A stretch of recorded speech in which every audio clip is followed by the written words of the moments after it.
Hi there. In this video we are going to be assembling some BESTA furniture for the living room, and in the description of this video I will link another video where I show you how I configured these things. So let's get to it.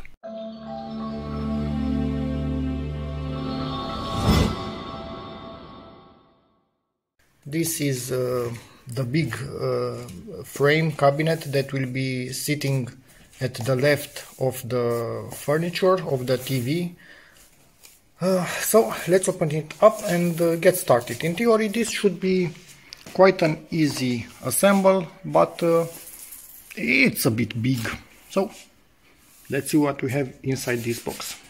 And it's opened up and we have one side, the other side, top or bottom, and the other top or bottom, and in here all the connecting elements and the feet themselves, which seems they are fully adjustable, which is good.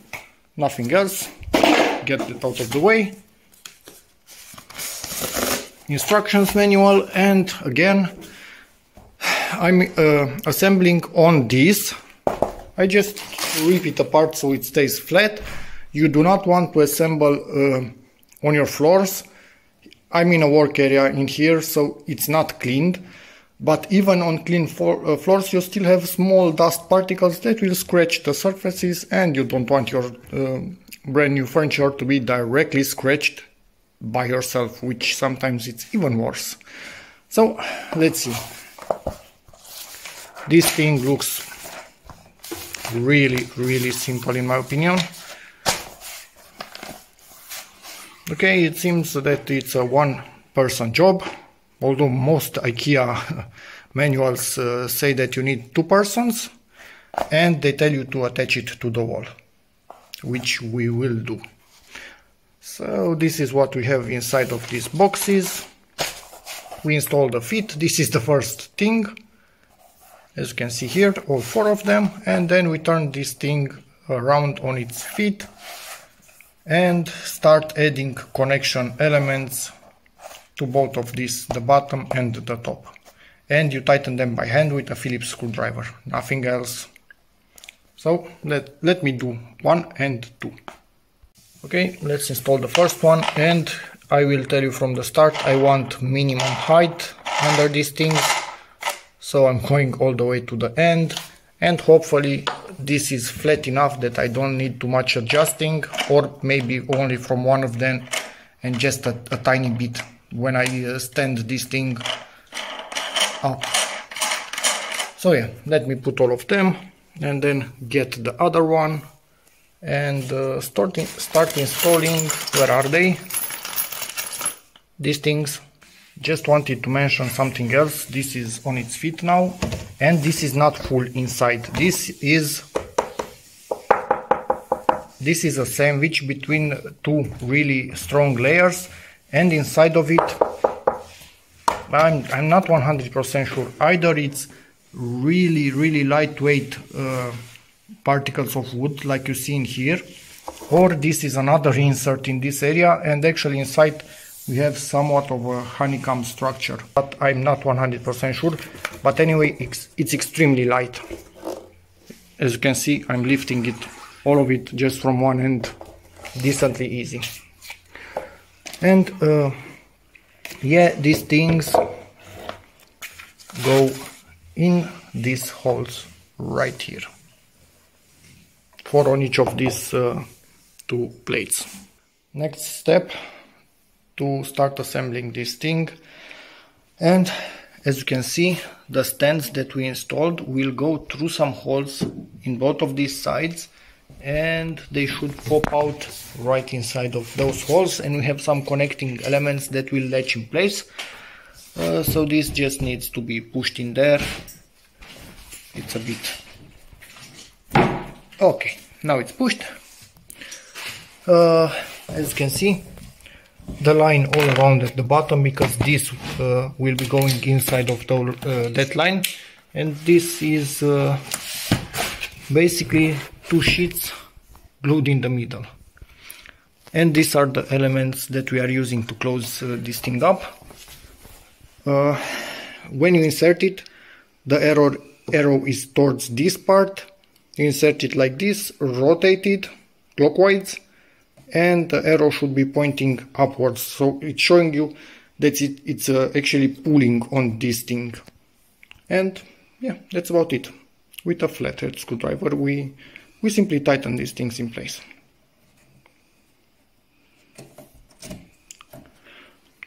Okay, something like this, and this is tightened. We do the same down there and on 4 other parts, and then we install this thing by sliding it all the way from the end until this.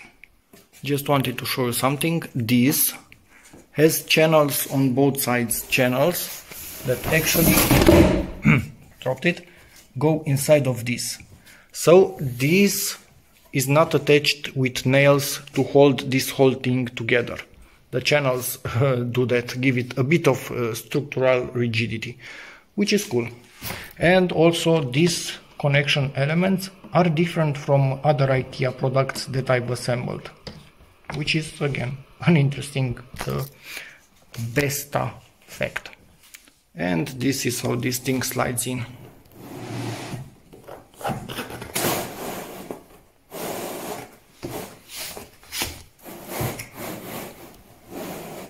And at the end we need to be careful because normally it goes like this, so it needs to be lifted a little bit to go into the channel. Now I will put the bottom of this thing, again making sure this goes in this channel, those go in their holes, and tighten everything in place. And what BESTA is missing? Wooden dowels. In all other furniture that I assembled close to this thing, you would have some wooden dowels. BESTA doesn't seem to have them. Interesting. Now we lift this thing up, and then we will adjust the little feet because we have access to them. Where do we have access to them? Nope, my bad. The ones at the bottom, which are these ones that are next to the wall and you don't have any way to adjust, have holes. The ones down there, the really small ones, and the ones down here, you reach them and adjust them directly with your hand. So the ones at the back you adjust with this little key right to this little hole. You can see it's turning it around. We continue with 2 smaller cabinets, but they are identical, so I will be showing you only this one. Yeah, at the end you will see everything tied up together, but for the moment let's open up this box, much shorter, and assemble this. This is what we get in the box, this weird thingy. We'll see where that goes. Probably all kind of connections and whatnot in here, rails maybe, who knows. Top and bottom, again thick ones, hollow inside because they are too light to be full, I think. This one, as you can see, it's either hollow or really low density. Not 100% sure. Again, the bed at same thickness is almost hollow. This, and I have 2 other little tables that I will link in the description, which are even lighter than this. So maybe BESTA is just really low density for these thicker elements, not hollow. If you have one to destroy, tell us in the comments if it's hollow or not. Yeah, so the sides, these 2, middle, that one, top, bottom, and this, I think it's the back of it. So let's start installing. Again, they tell us to connect this thing to the wall, and yes, having 2 small children in the house, yep, we will connect it to the wall.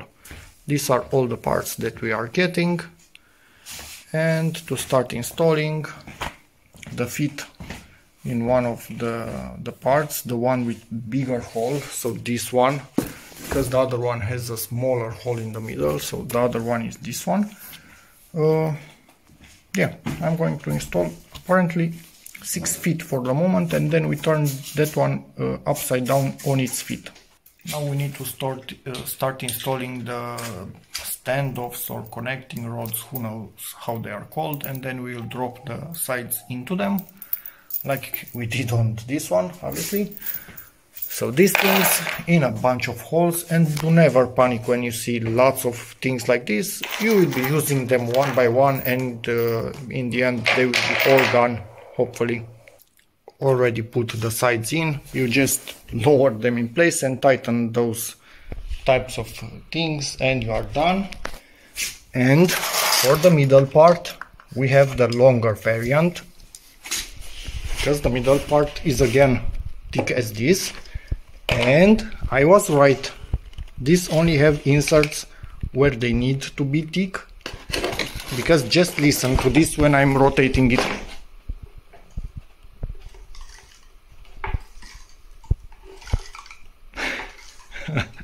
You hear inside of it pieces of wood just running around. It's just a shell. Anyway, it doesn't need to be anything else, it will still do the job. But don't stand on this, it might not end well. So drop this thing with those holes into those and install that thing right there, both of them. Did a little bit of a boo-boo. I should have actually installed these things onto the top plate, not onto the bottom one which has the feet on it, but I think will still be okay. And also I should have installed this thing right here on the middle plate before attaching it here. Again, doesn't really matter. I will just take a look and see where it needs to end up. And it needs to be in this part, because it needs to be at the top, so somewhere around here. Okay, we use these screws to attach it in place. They actually align it really well, and this hopefully is where it needs to be to end up in the position that IKEA wants it to end up, because again I did a boo-boo and assembled this a little bit backwards. Okay, put these things in, both of them. Again, they slide really nice in there. Yes, you will have a big gap in here. It will be covered by the end of it, I think. And yeah, now we put the top on top of this thing. The bigger hole needs to be at the top part in the end when you put all of this together, and the smaller one at the bottom. And hope for the best. Put the top on and latch it in place with all of these things, and now we'll put it face down, and now we are actually following the manual at this point. At this point we need to slide in two plastic rails, which are these two. As you can see, you need to put them in there. Make sure it starts to go in, so wiggle it a bit around. Not like that, because you can have this happen, which is not good. So try once again. This is not going to be easy, especially if you do it with one hand. And now you simply start pushing it, and it knows both of them need to go until here. Now in the same rails we need to slide in this piece all the way to the top. We need to attach these things, the shorter one at the top, longer one at the bottom, with these 4 screws, and hope all should be good. Make sure it's aligned and touching the surface, because we have no holes here, we are making our own with this. And at this point it's lifted up against the wall. Yes, for this we have a little cover, so the wires pass through just next to this rubber, and the cover closes the hole. And I will do the second one up to this level to see where I align everything, because next we need to attach them to the wall, both of them. So yeah, actually 3 of them. Drilled some 6mm holes into this thing, and now I will be using this provided by the furniture itself, and something like this provided by myself, as also that plastic that is into the wall already. And because I have this type of walls, I will have a gap, which will be fun when stuff falls after it, but yeah, that will be seen in a few months. And now this thing needs to go in there, sandwiching this thing and some washers to make sure it doesn't go through the big hole. And I'm also using the plastic as a spacer, so it's exactly at the same level as this metal, so I don't pull this thing on the wall when I tighten my screw. So in theory all should be good. It should stay exactly in the position that it is now, I think, I hope. And it's done. It looks quite ugly, but it's tight and it's not against the wall. So in theory it's perfect. Okay, at this point for the big cabinet I need to install these plastic things. Already screwed, actually not that much, this part in, screwing it now. It will be adjusted to keep a good distance between this and the wall. As you could see, already drilled that and put the plastics in place. So yeah, let's fix everything together now. And yes, these things don't have any screws, you just align them with the holes in here, something like this. If I could actually do it, and then squeeze them with your hand against the frame, something like this. And yeah, squeeze them all the way and you are done. Then adjust this for your distance to the wall. If you have this type of wall, or if you have that little protection down that forces you to go away from the wall. And everything is tight, and hopefully this thing somehow fits in here. And it does fit. Perfect. Let's make it a bit straighter. Okay, and this one in here. And we are spaced. Let me turn my phone around so you can see. And we are spaced against the wall, which is perfect. Detached one of these from the wall because I remembered I have something behind it. So I drilled a few holes. Of course, this wasn't the way I wanted to drill them. I measured twice, cut once, and it was still wrong, the bottom holes. So I drilled two higher holes, and I'm going to cut this to make a rectangle that should include all of those sockets in there. So yeah, remember, if you have something like this, you should cut a wall, because these are attached to the wall, so you cannot really pull them that easily to plug something in and then route it through here. You need to have some kind of access. You can push this, so you put a plug behind them until here and you plug it through here, but the wire is behind this, at least in my situation where it's not fully touching the wall. But yeah, you should have something like this in the place where you have your socket. If you are lucky and it's right behind this thing, then hooray for you. I wasn't. And this is how my hole looks like. That actually sounded really weird. Anyway, not great, not terrible. Just remembered something else. I forgot to put these things, the covers in place. Oh, what the? Okay. Ish. That's a bit weird, because I used the screws that they were saying, but they are too big for the covers. So, what? Maybe they go like this. Oh, because they don't lock in place. Okay, I guess no covers for us this time. Managed to get it in there in the end, but it looks a bit weird. Anyway, doesn't matter. I just want it to be put somewhere and not have to deal with recycling that plastic. I just realized that because I have this big gap, I'm not going to pass any wires through here. Maybe if I put a speaker here or something, the wire will come out directly behind it. So I can put these things in from the start, if I could actually do it with one hand. And there they are covering the hole Same in here.